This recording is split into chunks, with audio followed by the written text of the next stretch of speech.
নমস্কার। আমাদের ফোর্থ ওয়ালের নতুন এই এপিসোডে আজকে আমার সঙ্গে যিনি আছেন তার সম্পর্কে একটা কথাই আমি সবসময় বলি। ওর সামনে আজকে প্রথমবার বলছে, কিন্তু যাদের সঙ্গেই দেখা হয় তাদের সবার কাছে আমি একটা কথাই বলি, তো একটি অনবদ্য অভিনেতা যাকে খুব কম ইউজ করা হয়। যে কোনো মিডিয়ামে তার অভিনয় সত্যিই একটা ওই যেটাকে আমরা বলি না, যেটা দেখে মনে হয় না যে অভিনয় করছে কেউ, সেই জিনিসটা ওর মধ্যে আছে।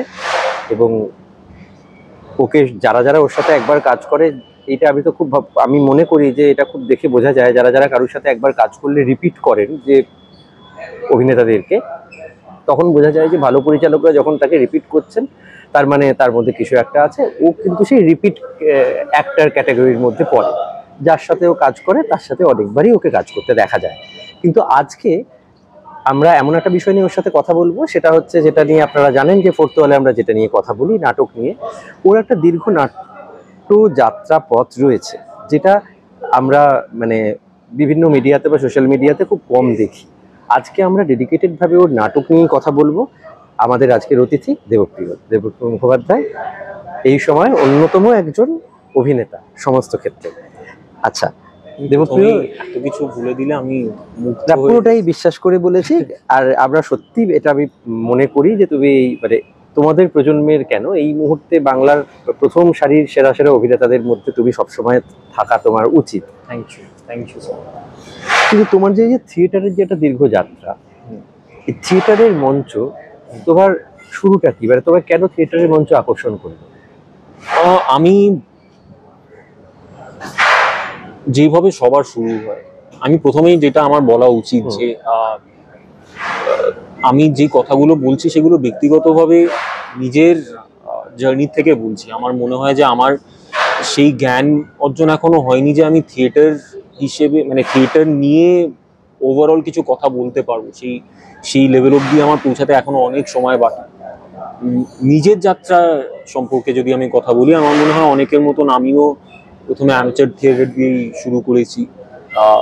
স্কুলের নাটক হোক, কি পাড়ার নাটক হোক, কি ক্লাবের নাটক হোক, সেইখান থেকে প্রথম কোনো গ্রুপ থিয়েটারের সাথে আমার যুক্ত হওয়া একটা ইংলিশ থিয়েটার গ্রুপের সাথে, নাইটিং ফগ। অভিষেক অরোরা বলে একজন ব্যক্তি, উনি ডিরেক্টর, রাইটার এবং প্রডিউসার ছিলেন নাইটিং ফগের। ওনার নাটক নিয়ে প্রথম আমি স্টেজে উপস্থিত হই। এবং তারপরে কত বছর বয়স তখন? আমি কলেজের ফার্স্ট ইয়ার। মানে আচ্ছা, 18-19 বছর। মানে তার আগে নিজেদের মধ্যে যেরকম হয় নিজেদের মধ্যে ক্লাবের নাটক ঠাটক করা। কিন্তু প্যারালালি যেটা চলছিল সেটা হচ্ছে যে আমার ফ্যামিলি খুব চাইতো, আমার বাবা, আমার মা হয়তো এখনো চায় যে আমি গায়ক হই। তো আমার মিউজিকের ট্রেনিং চলছিল। আচ্ছা, সেইটার সাথে সাথে আমি কলেজে ওঠার পরে যেহেতু একটা সার্টেন লেভেল অফ ইন্ডিপেন্ডেন্স পাই সেই সময় দাঁড়িয়ে, আমি থিয়েটার করা শুরু করি। প্রথম যেরকম বললাম নাইটিং ফগের সাথে থিয়েটারে যুক্ত হই। এবং তারপরে সত্যিক আমার বন্ধু, তার ফর্ম করা একটি গ্রুপ স্থলান্তর বলে, সেখানে আমি, অমিত সাহা, দেবেশ বলে একজন ছেলে, আমরা তিনজন একসাথে নাটক করা শুরু করি, একসাথে অভিনয় করি। এবং তার পরবর্তীকালে আমার মনে হয় বিভিন্ন নাটকের দলের সাথে আমি ফ্রিল্যান্সার হিসেবে নাটক করতে থাকি। সে ক্যালকাটা থিয়েট্রিক্যাল সোসাইটি হোক, কি অন্য পেশা নাট্য নেশা হোক, স্থলান্তরের সাথেও যেরকম নাটক করছিলাম করতে থাকি। করতে করতে করতে আমার জন্য নাটক বা রাদার নাট্যকর্মী হিসেবে আমার কাছে যেটা টার্নিং পয়েন্ট হয়ে দাঁড়ায় সেটা হচ্ছে অঞ্জন দত্তর দোরগোড়ায় এসে দাঁড়ানো অ্যাজ এ পারফর্মার তিন পেনি ওপেরার সময়। That was a turning point for me. আমার মনে হয় ওইটা যদি আমার জীবনে না হতো, আমার অভিনেতা হিসেবে এই পুরো জার্নিটাই অন্যরকম হতো।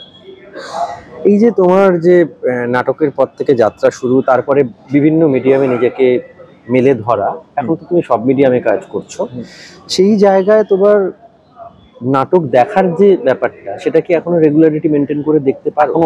এখনো আছে। নট দ্যাট আমি সময় পাই সব সময়, মানে আনফরচুনেটলি আমি এমন একটা প্রফেশনে আছি যেখানে আমি ডিকটেট করতে পারি না যে আমি কোন সময় যাব, কোন সময় আসবো। এতগুলো কোঅর্ডিনেশনের ব্যাপার থাকে। হয়তো আমার থেকে যারা বেশি অথরিটেটিভ পজিশনে আছে তারা হয়তো পারে, আমি পারি না ব্যক্তিগতভাবে।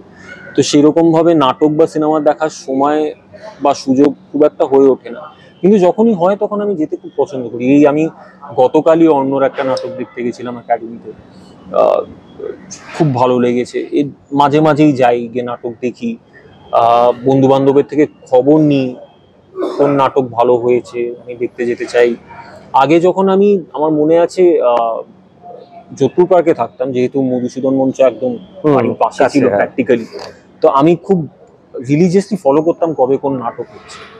সেই সময়টা আমার প্রচুর নাটক দেখা হয়েছে, কারণ বাড়ির 5 মিনিট দূরে এরকম একটা ইম্পর্টেন্ট নাটকের মঞ্চ ছিল। বাট এখন সত্যি খুব কম হয়, দেখাও কম হয়, পারফর্ম করাও খুব কম হয়। বাট সময় পেলেই আমি ওটাকে প্রায়োরিটি হিসেবে দেখি। আর এই যে নাটকের যে দর্শক, নাটকে আমরা বলি যে নাটকের দর্শক এখনো খুব নিশ। তো যখন আমার মনে আছে তোমার সামনে একদিন আমার একাডেমির সামনে দেখা হলো, তোমার অবনী সেনের একটা কার্ড করে তুমি সেই একাডেমির সামনে সেই কার্ডটাকে ডিস্ট্রিবিউট করার একটা প্রমোশনে তুমি নিয়েছিলে। এটা কি ওই মানে ভেতরে ওই নাটকের দর্শককে কাছে নিয়ে আসার যে প্রবণতা, ওইটার থেকেই মনে হয়েছিল যে একাডেমির সামনে দেওয়া উচিত? না নর্মালি আমরা একাডেমির সামনে লোকে নাটকের হ্যান্ড আউটসই দিতে দেখি, হ্যাঁ, সিনেমা বা ওয়েব সিরিজের প্রমোশন থেকেও নাটকে একাডেমির সামনে খুব একটা করেন না। তখন ওইটা কি ছিল কোনোভাবে? না, খুব একটা কিন্তু ভেবে যে সেটা করেছিলাম তেমনটা নয়, কারণ অবনী সেন আমরা খুব ইন্ডিপেন্ডেন্টলি বানিয়েছিলাম। আমাদের পেছনে খুব বড় কোনো প্রোডাকশন হাউসও ছিল না, কোনো বড় প্ল্যাটফর্মও ছিল না। পরবর্তীকালে সেটা একটা বড় প্ল্যাটফর্মে বিক্রি হয়, কিন্তু সেই মুহূর্তে ছিল না। সো আমরা মরিয়া হয়ে প্রমোট করার চেষ্টা করছিলাম। একাডেমি ওই চত্বরে যাওয়াটা খুব অর্গ্যানিক্যালি আমাদের মনে হয় যে যখন এখানে আছি তো যাই, নাটকের দর্শকের কাছে নিয়ে যাই, চেষ্টা করি তাদের কাছে প্রমোট করার, গিয়ে ওখানে আমরা ডিস্ট্রিবিউট করি। আর অঞ্জন দত্তের কথা যেটা তুমি বললে, যে অঞ্জন দত্তের হাত ধরেই তোমার মেনলি স্টেজে যেটা আসা, মানে নাটকের প্রফেশনাল নাটকের মঞ্চে যদি আমরা ধরি, তো সেখানে অঞ্জন দত্তের সমস্ত নাটকের মধ্যে তো একটা পাশ্চাত্যের ছোঁয়া থাকে, তার খুবই একটা ভার্সনটাই অঞ্জনদার অন্যরকম। সেইখান থেকে তোমার যে সেইটা প্রত্যেক গুরুর থেকেও তো একটা অ্যাডাপ্টেশন হয়, আমরা যখন অ্যাডাপ্ট করি, তুমি কি শুরু থেকে সেটাই ভেবেছিলে যে তোমার মধ্যে ওই পাশ্চাত্য ছোঁয়াটাই তৈরি হোক, না তুমি নিজের একটা আলাদা ধারা তৈরি করবে এটা ভেবেই ছিলে? যে সেটা ছিলই, প্রথম দিন থেকেই ছিল। আমি এই যেই নাটকের দলগুলোর কথা বললাম তাদের ভেতরেও একজন কি দুজন বাদ দিলে প্রত্যেকটা নাটকের দলই ইংলিশ থিয়েটার গ্রুপ। আচ্ছা, সো আমি প্রাইমারিলি আমার জার্নিটা ইংলিশ থিয়েটারেই হয়েছে, এবং সেটার কারণে যেটা হয়েছে, হয়তো আমি অতটা এক্সপোজার অ্যাজ এ থিয়েট্রিশিয়ান পাইনি। কারণ আমি যেই সময় নাটক করতে আসছি বা নাটক করার কথা ভাবছি, সেই সময় দাঁড়িয়ে থিয়েট্রিশিয়ানস হোক কি টিন ক্যান হোক, এরা নিজেদের একটা জায়গা বানিয়ে ফেলেছিল already. English theatre, youth theatre movement চলছিল। আমি সেইটার ল্যাজের দিকটা পেয়েছি, তো আমি সেইটার থেকে খুব একটা অ্যাজ এ পারফর্মার বেনিফিট করিনি। ইংলিশ থিয়েটারের প্রতি কলকাতার দর্শকের ইন্টারেস্ট যখন আস্তে আস্তে ডিক্লাইন করা শুরু করছে, সেই সময় আমি পারফর্ম করা শুরু করি। কিন্তু আমার মনে হয়, কামিং ব্যাক টু অঞ্জনদার নাটক, অঞ্জনদা হয়তো ওয়েস্টার্ন মাস্টারপিসেসের অ্যাডাপ্টেশন করেছে, কিন্তু অঞ্জনদা কিন্তু যেইভাবে প্রেজেন্ট করে প্রত্যেকটা নাটকে, সেটা তিনপেনি অপেরা হোক কি মেধা হোক, খুব ইউনিভার্সাল করে দেয় কনসেপ্টগুলো। তো আমি যখন পারফর্ম করেছি, আমি কখনো সেটাকে ওয়েস্টার্ন ইনফ্লুয়েন্স হিসেবে দেখিনি। আচ্ছা, আমি সেটাকে নাটকের মতনই ট্রিট করেছি, এবং অঞ্জনদাও সেটাই এনকারেজ করেছে যে আমরা সেটাকে নাটকের হিসেবে, মানে নর্মাল একটা প্লে হিসেবেই ট্রিট করি, আলাদা করে কোনো ওয়েস্টার্ন ইনফ্লুয়েন্স সেটাতে আমরা না দেখি। So that has always been a factor. আর নাটকের ক্ষেত্রে যদি আমরা পরিচালক অঞ্জন দত্তকে ধরি, আবার সিনেমাতেও পরিচালক অঞ্জন দত্ত, এইটা অনেক সময় হয় না যে কিছু মানুষ থাকেন যারা নাটকের মঞ্চে একরকম, আবার সিনেমাতে গিয়ে আরেক রকম, আবার কিছু মানুষ থাকেন যাদের ক্ষেত্রে ওইটা আলাদা করতে পারাটা খুব মুশকিল হয়। তুমি এই দুজন অঞ্জন দত্তকেই তো দেখেছো, যখন তোমার কতটা আলাদা মনে হয়েছে? কোন অঞ্জন দত্ত বেশি সপ্রতিভ মনে লেগেছে তোমার? অঞ্জনদা ইজ অ্যান ইনস্টিটিউশন, মানে এইটা আনডাউটেডলি। আমি জানি যে এই কথাটা বলা মানে এটা হয়তো আমার আগে 10,000 মানুষ হ্যাঁ, already এবার বলে প্রত্যেক ফেলেছে। দিনই কেউ না কেউ এখনো হয়তো কোথাও না কোথাও কেউ না কেউ বলছে। হ্যাঁ, কিন্তু লোকটা সত্যি নিজে এত কিছু জানে, এই বয়সে এসেও উনি প্রত্যেকদিন পড়াশোনা করেন এবং ওনার কাছে এত কিছু শেখানোর মতন আছে। তো হি ইজ অ্যান ইনস্টিটিউশন, সেটা নিয়ে কোনো ডিবেটই হতে পারে না। তবে আমার যেটা আফসোস থেকে গেছে জীবনে, যে আমি অঞ্জনদার সাথে স্ক্রিনে যেই কাজগুলো করেছি সেগুলো দুটোই খুব ছোট ছোট চরিত্রে অভিনয় করেছিলাম। তো সেইখানে আমি অঞ্জনদার অ্যাজ আ ফিল্ম ডিরেক্টর যে প্রসেসটা হয়তো কাজ করে, সেইটাকে অ্যানালাইজ করার মতন জায়গা আমি খুব একটা পাইনি। তবে থিয়েটারের ক্ষেত্রে আমি যেটা দেখেছি, অঞ্জনদা না নিজের অভিনেতাদেরকে সত্যি নিজের পরিবার বানিয়ে নেয়। আচ্ছা, মানে আমি যখন 3 পেনি অপেরা করছি, আমি হয়তো নিজের বাড়ির থেকে বেশি সময় অঞ্জনদার বাড়িতে কাটিয়েছি। মেধার ক্ষেত্রে তো আরো বেশি তাই, বিকজ মেধায় 4 জন অভিনেতাকে নিয়ে পুরো নাটক। তো আমরা সেই সময় সকালবেলা উঠে অঞ্জনদার বাড়ি চলে যেতাম। আর এমন নয় যে সারাদিন ধরে স্ক্রিপ্ট পড়ছি, রিহার্সাল করছি। অবভিয়াসলি মোরা হতো, আমরা অ্যানালাইজ করতাম কি কি ওয়ার্কশপ করা যায়, সেগুলো ভাবতাম, ওয়ার্কশপস করতাম, সেগুলো হতো। কিন্তু his exercises are very intuitive as well. মানে হয়তো একটা সিন কোথাও আটকে গেছে নাটক, এবং সেই সিনটার পেছনে যেই ফিলসফিটা, সেইটা কমিউনিকেট করার জন্য আমাদেরকে অঞ্জনদা একটা সিনেমা দেখাতে চাইছে। তো আমরা হয়তো সেই দিনটাই শুরু করলাম একটা সিনেমা দিয়ে, আচ্ছা, এবং সেই সিনেমাটা নিয়ে আলোচনা করলাম, বা একটা বই পড়া হলো, অঞ্জনদা একটা বই পড়ে আমাদেরকে নারেট করে শোনালো, এবং তারপরে আমাদের সেই বইটার গল্প নিয়ে বা বক্তব্য নিয়ে কথোপকথন হলো। তো he has never ever claim যে তোমরা আমার বাড়িতে আসো, আমি তোমাদেরকে শিক্ষা দেবো। He doesn't do that. He is an institution, because উনি না খুব এফর্টলেসলি মানুষদেরকে নিজের প্রেজেন্স দিয়ে এনরিচ করে দিতে পারে। আর অঞ্জনদার কাছে হয়তো এটা এসেই ছিল মৃণাল সেনের কাছ থেকে, যে জিনিসটা উনি নিজে ওনার লাইফে পেয়েছেন সেটাকে ক্যারি ফরওয়ার্ড করে দিয়েছেন। হ্যাঁ, কারণ উনি কিন্তু কখনো যখন কাউকে শেখাচ্ছেন, উনি ওইভাবে বসিয়ে যে তুমি আমার কাছে শিখতে এসছো, আমি তোমাকে শেখাতে প্রস্তুত, বলে ওইভাবে বসান না। কারণ ওনার ফিলসফি, যেটা আমি ওনার থেকে নেওয়ার চেষ্টা করেছি, হচ্ছে যে তুমি যখন পারফর্ম করছো, তোমার অভিনেতার যে ক্যারেক্টারিস্টিক, সেটা তোমার জীবনযাপনের থেকে আলাদা হতে পারে না। তোমার জীবনযাপনের থেকেই তোমার অভিনয়টা আসতে হবে। সো সেই জন্যই উনি কখনো এই দুটোর ভেতরেও ডিফারেন্সিয়েট করেন, ক্যারেক্টার কখনো রাখেন। রাখেন। আর এই যে যখন তুমি এবার তোমার যখন দলের সঙ্গে তুমি অভিনয় করছো, বা তোমরা কোনো প্রযোজনা মানে নিজেরা মিলে তৈরি করছো, সেইখানে কি তুমি কি খুব স্বতন্ত্রভাবে চেষ্টা করেছো যে সেখানে একটা তোমাদের সিগনেচার থাকুক, তোমার সিগনেচার থাকুক, না তুমি যে চেয়েছো যে গুরু দক্ষিণার মতো গুরুর কিছু প্রভাব বা ছাপ সেখানে পড়ুক? না, এটা না খুব সাবকনসিয়াসলি হয়েও যায়। মানে আমি যদি নাও চেষ্টা করি, ইনফ্লুয়েন্স একটা হয়।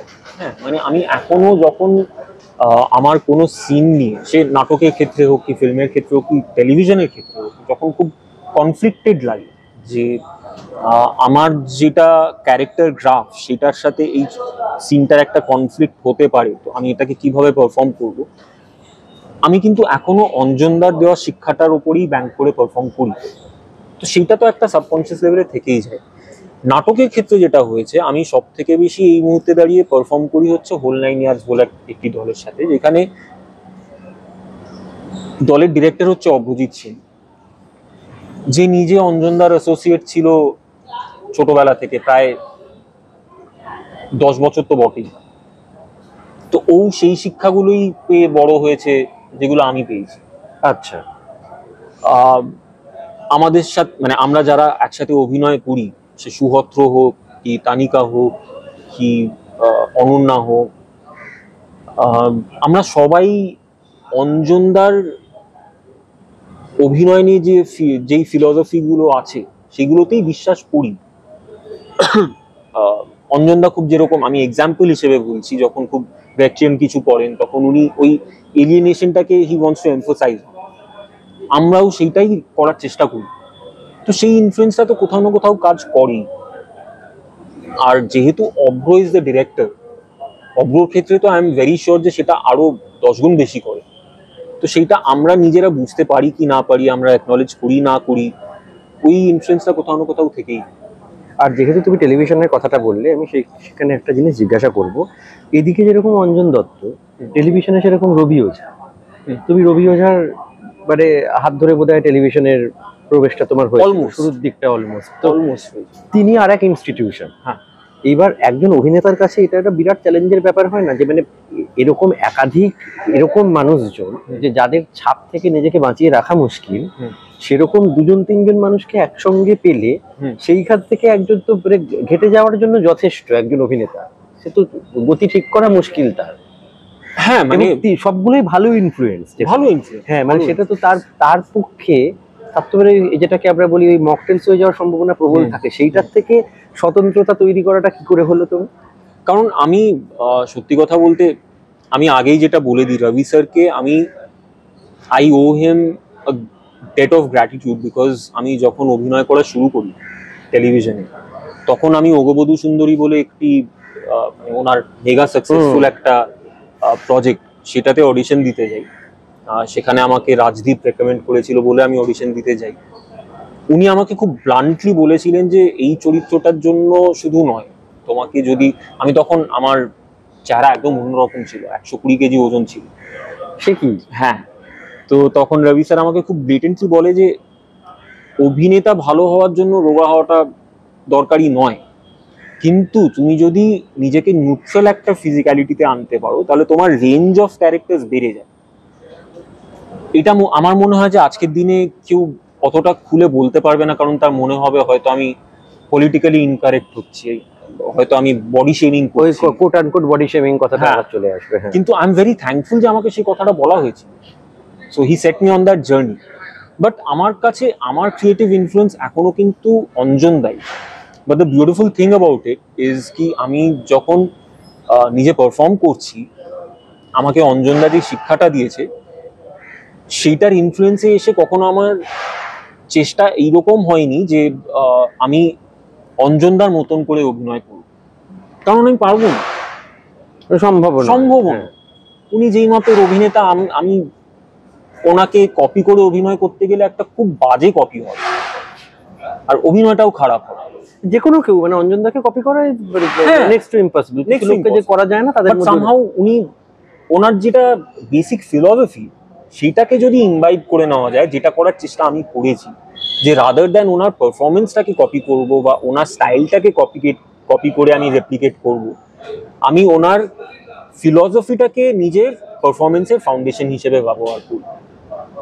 সো আমার মনে হয় সেইটা has always been an influence on my performances. আর সেইটা যদি কোথাও দেখা যায় আমার পারফরমেন্সে, I don't have a problem with that. আমাকে যদি কালকে অঞ্জন দা এসে বলে যে আমি তোকে যেটা শিখিয়েছি তোর পারফরমেন্সে মনে হচ্ছে সেটার একটা ঝলক দেখতে পাচ্ছি, I will take it as the biggest compliment. আর অঞ্জনদা বোধহয় নিজেও বোঝেন যে অঞ্জনদাকে মানে রেপ্লিকেট করা সম্ভব নয়, ওই জন্য বোধহয় ওই চালচিত্র এখনেও অঞ্জনদা সায়নকে অঞ্জনদার মতো কিছু করতে দেননি, মানে সম্ভবই নয় ওটা, যে অঞ্জনদা হয়ে ওঠার, অঞ্জনদার চরিত্র অঞ্জনদার মতো হচ্ছে না। এই যে মানে এটা হয়তো অঞ্জনদা নিজেও বোঝে। আর এই যে তুমি যেটা আরেকটা জিনিস বললে না, যে তোমার বাড়ির সবাই চাইতো তুমি গানটা করো, অঞ্জন দত্তের সঙ্গে থেকে, অঞ্জন দত্তের থেকে অভিনয় নিয়ে তারপরে গানের জায়গাটা তো আরো বেশি করে তোমার যাওয়া একটা জায়গার সম্ভাবনা থাকতোই। ওয়েল অনেস্টলি তিন পেনি অপেরাতে আমাকে কাস্টই করা হয়েছিল কারণ অঞ্জনদা এমন একজন অভিনেতাকে খুঁজছিলেন যে স্টেজে গানও গাইতে পারবে। কারণ তিন পেনি অপেরাতে আমি যেই ক্যারেক্টারটা করেছিলাম, ম্যান হান্টার ম্যাথিউ, তার গানও ছিল, সে গাইছে স্টেজে। তো সেইখান থেকে somehow he got impressed. Plus অঞ্জনদার সাথে থাকাটা, মানে আমি ওনার সাথে যতগুলো বছর থিয়েটারের জন্য যুক্ত ছিলাম, music was a big part of his lifestyle. It's still a very big part of his lifestyle. তো বাই ডিফল্ট ওনার চারিপাশে যেই মানুষগুলোকে উনি অ্যালাউ করেন তাদের লাইফে যে একটা মিউজিক্যাল ইনফ্লুয়েন্স থাকবে সেটা তো ইজ আ গিভেন। আর এখন যেটা হয় না, যে যেরকম এখন প্রচুর বাংলায় নতুন নতুন প্রযোজনা হচ্ছে যেগুলো খুব ভালো, অনেকগুলোই খুব মানে একটা বেঞ্চমার্ক সেট করছে। তোমার এরকম যদি আমি তোমাকে বলি যে এতদিনের এতে তোমার যদি খুব পছন্দের কোনো নাটক হয়, যে নাটকটা হয়তো তোমার কখনো পড়ার সুযোগ হয়নি, কিন্তু এরকম কোনো চরিত্র যে তোমার যখনই তুমি সেই নাটকটা দেখেছো বারবার মনে হচ্ছে যে আমি একবার যদি এই চরিত্রটায় মঞ্চে উঠতে পারতাম বা এই চরিত্রটা আমি একটু পেতাম, করতাম নিজের মতো। আমার এখনো বয়স হয়নি সেই চরিত্রে অভিনয় করার, কিন্তু আমার লিয়ার করার খুব ইচ্ছে। মানে আমি লিয়ার অনেক ছোটবেলায় দেখেছি সৌমিত্র জেঠুকে করতে পারফর্ম, খুব রিসেন্ট টাইমসে অঞ্জনদা আবার হ্যাঁ করেছি লিয়ার। It's such a brilliant character, আমার সেটা করার খুব ইচ্ছে আছে। প্লাস কন্টেম্পোরারি নাটকের ভেতরে আমার নিজেরই একটা করা নাটক হালসেন হাই স্ট্রিট, আচ্ছা, সেইখানে 3টে মাত্র চরিত্র। তো সেখানে সুহত্র যেই চরিত্রটা করে সেইটা আমি জানি না সুহত্র এত বিউটিফুলি পারফর্ম করে বলে আমার সেই চরিত্রের প্রতি লোভ লাগে, না চরিত্রটাই অত ভালো বলে আমার লোভ লাগে, আমি সেটা এখনো বুঝে উঠতে পারিনি। কিন্তু ওই চরিত্রটাও আমার মাঝে মাঝে ইচ্ছে করে করতে। এই দুটো প্রাইমারিলি লিয়ার, আমার খুব ইচ্ছে যে কোনো না কোনো দিন আমি লিয়ার পারফর্ম করবো অন স্টেজ। আর এই মুহূর্তে বাংলা নাটকের কন্ডিশন কি বলে তুমি মনে করো? এটা তো ভিন্ন মত, কেউ বললেন যে নিম্নগামী, কেউ বলছেন যে যেখানে ছিল সেখানেই আছে। এইটা না এটা একমত হওয়াও সম্ভব। আমার ব্যক্তিগত মতামত যেটা, যে একটু আগে আমরা যেটা নিয়ে আলোচনা করছিলাম, যে এই মুহূর্তে সিনেমার অডিয়েন্স হলে গিয়ে একটা সিনেমা দেখতে ইন্টারেস্ট পাচ্ছে না খুব একটা, কারণ তারা তো সিনেমাটা বাড়িতে বসেই দেখতে পাচ্ছে। তো সেখানে আমার মনে হয় লাইভ পারফরমেন্সের ইউনিকনেসটা না আরো বেশি হয়ে গেছে সেখানে। ওইটাকে তো ওটিটি রেপ্লিকেট করতে পারে একদমই না। মানে আমার সামনে একটা মানুষ দাঁড়িয়ে কাঁদছে, হাসছে, পাগলামো করছে, নাচছে, ওই এক্সপিরিয়েন্সটার জন্য তো হলেই যেতে হবে, মানে হল ইন দ্য সেন্স মঞ্চেই যেতে হবে একেবারে। তো আমার মনে হয় এই সময় দাঁড়িয়ে লাইভ পারফরমেন্সের জন্য খুব ভালো একটা সময়, যদি যারা রেগুলার অডিয়েন্স পেতে সফল হয় তারা যদি খুব ইন্টেলিজেন্টলি নিজেদেরকে আরো লোকজনের কাছে নিয়ে যাওয়ার চেষ্টা করে, নিজের নাটকগুলোকে আরো লোকজনের কাছে নিয়ে যাওয়ার চেষ্টা করে। আমরা কলকাতায় লাস্ট 1-2 দশকে যে একটা ডিক্লাইন দেখেছিলাম নাটকের ক্ষেত্রে, সেইটা থেকে হয়তো বেরিয়ে আসা সম্ভব। কিন্তু আমি আবার বলবো যে এখন যে নাটকগুলো হচ্ছে সেগুলোর অবনতি হয়েছে, আগের নাটক বেটার ছিল, এইগুলো বলার জন্য যেই জ্ঞানটা অর্জন করতে হবে সেই জ্ঞানটা আমার নেই। আমি নিজের এক্সপিরিয়েন্সের থেকে কথা বলছি যে as a performer I would be very very excited by this time. আর একদম শেষে এসে তোমাকে আমি একটা প্রশ্ন করব, যে আমরা এই যেটা তুমি বললে যে অঞ্জনদা যখন ব্রেক করছেন বা কিছু, আমরা একটা টাইমে দেখতাম যে শেক্সপিয়ার ব্রেক বা তোমার চেখভ, এটা কলকাতায় অহরহ হতো, আমরা প্রচুর নাটক দেখতাম। তারপরে শেক্সপিয়ার সেভাবে হলেও আস্তে আস্তে ব্রেক বা চেখভ একটা ডিক্লাইনিং স্টেজে গেছিল, সেভাবে হতো না। এখন আবার আমি দেখছি যে এই রিসেন্টলি যেমন একটা চেখভ নিয়ে আবার একটুখানি হচ্ছে, যে একটি দল করেছে তোমার গাংচিলটা যেটা করলো, সিরিয়ালটা করলো, তারপর ধরো তোমার একদম চেখভের লাইফের উপরেই যেটা হে সিন্ধু সারস তো হচ্ছেই। তো এই যে আবার এই ধরনের নাটক ফিরে আসা, যে অ্যাডাপ্টেশন গুলো, এইটাকে তোমার কি মনে হয় যে এটা কি যে একটা যে দর্শক আমরা দীর্ঘদিন ধরে নাটকে তৈরি করেছি, সেই দর্শককে কি কোনোভাবে একটু উত্তরণের রাস্তা দেখায়? কারণ আমি এটা তোমাকে এই জন্য জিজ্ঞেস করলাম, তুমি একদম এই প্রজন্মের একজন মানুষ, তো সেই জায়গায় আমি অনেকের সাথে কথা বলতে গিয়ে দেখেছি অনেকের এটা নিয়ে একটা ব্যাপার রয়েছে, যদি আমরা বলি উত্তরণের জায়গা তৈরি করলো, তারা সঙ্গে সঙ্গে বলে বসছে যে ও বিদেশি নাটক হলো বাড়ি উত্তরণ হলো, তার মানে আমাদের এখানে নাটক কি সবসময় মানে অবনমনের রাস্তা দেখাতো, তারা এইভাবে রিয়াক্ট করে। কিন্তু আমি অ্যাকচুয়ালি সেইভাবে কিন্তু বলছি না, মানে কোনোভাবে নেগেটিভ জায়গায় যাচ্ছি না, কিন্তু আমরা অবশ্যই রবীন্দ্রনাথ করি, আমরা অবশ্যই উৎপল দত্ত করবো, সেটাও তো হচ্ছে। কিন্তু প্যারালালি তোমার কি মনে হয় যে আজকে তো কেন ব্রেক হয়, কেন চেক অফ হয়, বা কেন শেক্সপিয়ার হয়? তারা প্রাসঙ্গিক বলেই হয়, সমসাময়িক বলেই হয়। কতটা দরকার বাংলার যে থিয়েটার অডিয়েন্স, তাদেরকে আরো শিক্ষিত করে তোলবার জন্য কতটা দরকার এইরকম ধরনের প্রযোজনা? বা আমার মনে হয় যে এই নাটকগুলোকে আমরা কেন ক্লাসিক কনসিডার করি, কারণ প্রচন্ড রেলিভেন্ট ছিল সেই সময়ও, আর আজকের দিনে দাঁড়িয়েও আমরা এই প্রত্যেকটা নাটকে রেলিভেন্স খুঁজে পাই, সেটা পলিটিক্যাল সিনারিওর ক্ষেত্রে হোক কি জীবনযাপনের ক্ষেত্রে হোক। তো সেইখানে না আমার মনে হয় যে কোনো ফর্মই, সেটা নাট্যমঞ্চ হোক কি সিনেমা হোক কি ওয়েব সিরিজ হোক, আমরা কিন্তু শেক্সপিয়ারকে ছেড়ে আসতে পারি না, আমরা রবীন্দ্রনাথকে ছেড়ে আসতে পারি না। আমরা এখনো ইদার ডিরেক্টলি ওনাদের গল্পগুলোকে অ্যাডাপ্ট করছি বা সেইগুলোকেই অন্যভাবে বলার চেষ্টা করছি। তার কারণ হচ্ছে যে ওনারা যেরকম দূরদর্শী ছিলেন, ওনারা যে গল্পগুলো লিখে গেছেন সেগুলোর থেকে বেশি রেলেভেন্ট টেক্সট তো এখন পাওয়া যাবে না। কারণ এখন যারা লিখছে কন্টেম্পোরারি সময়, তারা যে পলিটিক্যাল সিনারিওতে লিখছে সেখানে না পলিটিক্যাল কারেক্টনেসটাকে বেশি প্রাধান্য দেওয়া হয় rather than telling the story. যে আমি এইটা লিখলে কেউ অফেন্ড হবে না তো, আমি ওইটা লিখলে কেউ মার্জিনালাইজড হবে না তো। তারা তো সেই সময় দাঁড়িয়ে সেগুলো নিয়ে লিখে ভাবেন, তারা তাদের যেটা মনে হয়েছে লিখেছে, সেই জন্য তাদের লেখা চিরকাল অনেক বেশি রেলিভেন্ট থাকবে। তো সেই ক্ষেত্রে আমার মনে হয় যে তাদের নাটক চিরকাল আমরা মঞ্চস্থ হতে দেখতে থাকবো, সেটার কোনো। আর এই প্রসঙ্গেই একটা কথা বলতে হয়, আমি অনেকে রেগে যান যে এই যে তাদের লেখা, তারা কিছু ভাবেননি, তারা লিখেছেন, তারা এখনো রেলিভেন্ট থাকবেন। তার মানে কোনোভাবে কি আমাদের সমাজ, যেটা সমাজ সেই সময় এই সময় দাঁড়িয়ে একই আছে? না হলে তাদের না, অনেক আলাদা হয়ে গেছে। আমি যেই সময় নাটক শুরু করি সেই সময় আমি নাম নেব না, বাট অন্য সরকার ছিল একদমই। হ্যাঁ, এখন অন্য সরকার এসছে, এখন আবার দাঁড়িয়ে সারা পৃথিবী জুড়ে অন্যদিকে চলে যাচ্ছে লোকজন।